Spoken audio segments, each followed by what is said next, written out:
Hi everyone, எல்லாருக்கும் வணக்கம். இந்த எபிசோடில் பிளாஸ்ட் மூவி எப்படி இருக்குது வாங்க பார்க்கலாம். படத்துடைய கேஸ்டிங்கும் போது அர்ஜுன், அபிராமி, பிரீத்தி முகுந்த் போன்றோர் நடித்திருக்காங்க. சுபாஷ் கே ராஜுங்கிறவர் இந்த படத்தை டைரக்ட் பண்ணியிருக்காரு.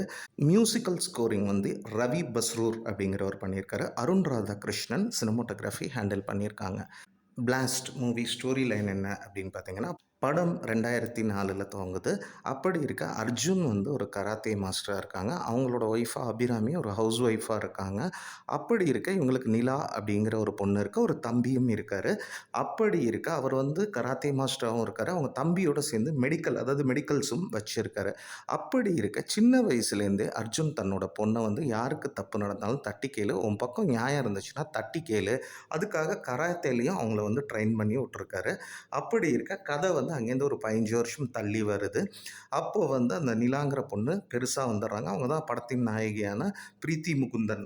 படத்தில் ஒரு பெரிய கார்ப்பரேட் முதலாளி இருக்கான். அவன் வந்து சில கனிம வளங்களை எடுக்கணும்னு ஒரு ப்ராஜெக்ட் போடுறான். பிளாக் ஓப்பல் எடுக்கணுங்கிறதுக்காக. அது ஒரு மலை பிரதேசத்தில் இருக்குது. அப்படி இருக்க ஒரு மினிஸ்டரை வந்து அணுகிறான். அப்போது அந்த ப்ராஜெக்ட் வந்து நிறைவேறுச்சுன்னா அவனுக்கு 7,000 கோடிக்கு மேலே ப்ராஃபிட் வரும். அப்போ மினிஸ்டர் என்ன பண்ணுறான்னா 1000 கோடி எனக்கு வந்து கொடு அப்படிங்கிற மாதிரி சொல்ல, அந்த 1000 கோடியை லீகலாக வந்து மினிஸ்டர் அக்கௌண்ட்டுக்கு ட்ரான்ஸ்ஃபர் பண்ண ஆப்ரஹாம்னு வந்து ஒரு அண்டர் வேர்ல்டில் இருக்கிறவனை இந்த கார்ப்பரேட் முதலாளி அப்ரோச் பண்ணுறான். திங்ஸ் வந்து அதுக்கான வேலைகள் எல்லாமே வந்து நடந்துக்கிட்டு இருக்கக்குள்ள ஆப்ரஹாம் ஒரு ஆக்சிடெண்ட்டால் போலீஸ் கஸ்டடிக்குள்ளே மாட்டிடுறான். அப்படி இருக்க அந்த கார்ப்பரேட் முதலாளி வந்து எப்படியாவது போலீஸ்லேருந்து அவனை வந்து வெளியே கொண்டு வரணும், ஏன்னா அவனுக்கு ஐடென்டிட்டிலாம் கிடையாது அப்படிங்கிற மாதிரி இருக்க லோக்கலில் இருக்கிற ஒரு கேங்ஸ்டரை வந்து அதுக்கு அரேஞ்ச் பண்ணி கொடுக்குறாங்க. அப்போ போலீஸ் வந்து அதாவது இவனை தேடி எதுக்கு லோக்கல் கேங்ஸ்டர்லாம் வராங்கன்னு போலீஸும் வந்து அலர்ட் ஆகுறாங்க. ஆப்ரஹாமை சுற்றி செக்யூரிட்டியும் டைட் பண்ணுறாங்க. இன் தி மீன் டைம் ஆப்ரஹாம் வந்து போலீஸ் அந்த ஹாஸ்பிட்டலில் வச்சுருக்கிற கஸ்டடியிலேருந்து தப்பிச்சு போயிடுறான்.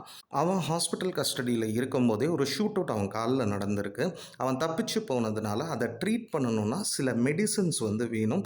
அது வந்து அந்த மெடிசன்ஸ் வந்து ப்ரிஸ்கிரிப்ஷன் இல்லாமல் வந்து நமக்கு கிடைக்காது.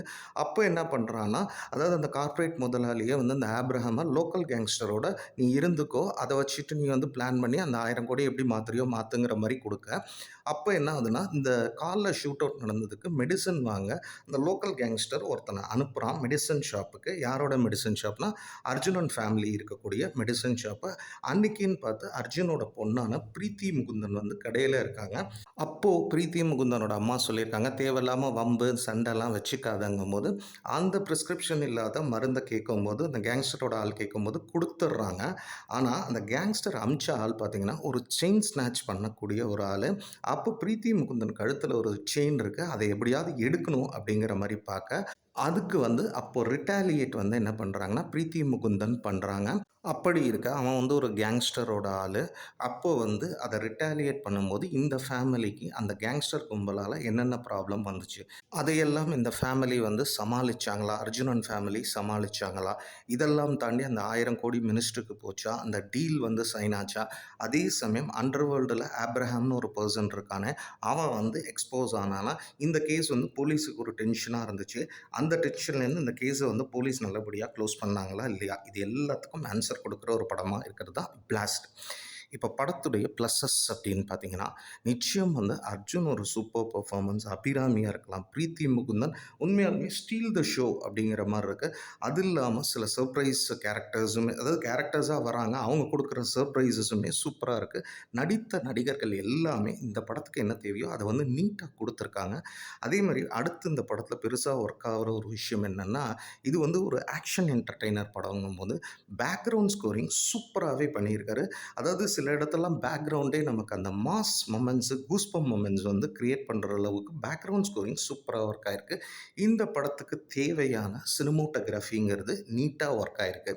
அடுத்து ஆக்ஷன் லவ்வராக இருந்தால் கம்ப்ளீட்லி இது வந்து ஒரு கமர்ஷியல் ஆக்ஷன் பேக்டு என்டர்டெய்னராக இருக்குது. ஆக்ஷன் ரசிகர்களை நல்லாவே வந்து கவரும். அதை தாண்டி படம் வந்து ஓடுற விதம், ஸ்க்ரீன் ப்ளே சொன்ன விதம், ஃபஸ்ட் ஹாஃப் எல்லாம் கொஞ்சம் டைம் எடுத்தாலும் செகண்ட் ஹாஃப் எல்லாம் நல்ல பிக்கப் ஆகி விறுவிறுன்னு போகுது. அதுக்கப்புறம் படத்தில் இருக்கக்கூடிய மாஸ் மொமெண்ட்ஸாக இருக்கலாம், அர்ஜுனோட மாஸ் மொமெண்ட்ஸும் சரி, அபிராமியோட மாஸ் மொமெண்ட்ஸும் சரி, எஸ்பெஷலி பிரீத்தி முகுந்தோட மாஸ் மொமெண்ட்ஸும் சூப்பராக ஸ்க்ரீனில் வந்து கன்வெர்ட் ஆகிருக்கு. நிச்சயம் பார்க்குற ஆடியன்ஸுக்கு வந்து ஒரு கூஸ்பம்ஸுங்கிறது வந்து கொடுக்குது. அது இல்லாமல் இன்டர்வலில் இருக்கக்கூடிய ட்விஸ்ட்டும் சரி, அதேமாரி செகண்ட் ஹாஃபில வந்து வரக்கூடிய கேரக்டரோட சில சர்ப்ரைசஸும் சரி, இதெல்லாம் சேர்ந்து அதாவது ஒரு கமர்ஷியல் ஆக்ஷன் என்டர்டெய்னரா இந்த படத்த வந்து டைரக்டர் நமக்கு டெலிவரி பண்ணியிருக்காங்க.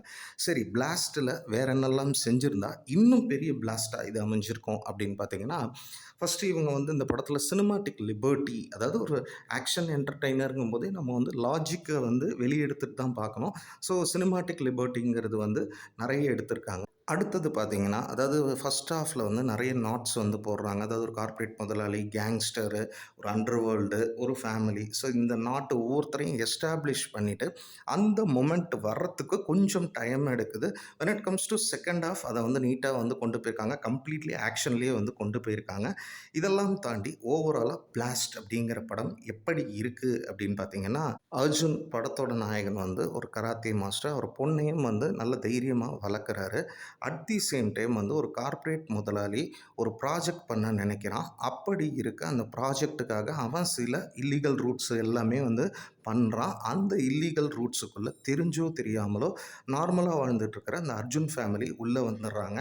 இதுக்கப்புறம் அதாவது அந்த ஃபேமிலிக்கு என்னாச்சு, அந்த கார்ப்பரேட் முதலாளிக்கு என்னாச்சு, இதை வந்து கமர்ஷியல் ஆக்ஷன் மாஸ் என்டர்டெய்னரா வந்து கொடுத்துருக்காங்க. எஸ்பெஷலி வந்து பார்த்தீங்கன்னா, அர்ஜுனோட ஆக்ஷன் பிளாஸ்ட், அபிராமியோட ஆக்ஷன் பிளாஸ்ட், பிரீத்தி முகுந்தனோட ஆக்ஷன் பிளாஸ்ட், இது இல்லாம வந்து சில சர்ப்ரைஸ் ட்விஸ்ட் அண்ட் டர்ன்ஸும் வந்து படத்துல இருக்கு. படத்த பொறுத்தவரைக்கும் சென்சார் சர்டிஃபிகேஷன் அப்படின்னு பார்த்தீங்கன்னா, யுஏ சர்டிஃபைடு தான். படத்துல அடல் காட்சிகள் இல்ல. ஆனா வன்முறை காட்சிகள் இருக்கு. அதாவது லாஜிக் எல்லாம் கழட்டி வச்சுட்டு ஒரு 2 1/2 ஹவர்ஸ் நமக்கு வந்து ஒரு ஆக்ஷன என்ஜாய் பண்ணோம்னா, அவங்களுக்கான படமா இது வந்து ஒர்க் ஆயிருக்கு. ஜெனரல் ஆடியன்ஸுக்கும் இது வந்து கவர்றதுக்கு நெறைய வாய்ப்பு இருக்கு. மேலும் ஒரு புதிய திரை விமர்சனத்தில உங்கள வந்து சந்திக்கிறேன். நன்றி, வணக்கம்.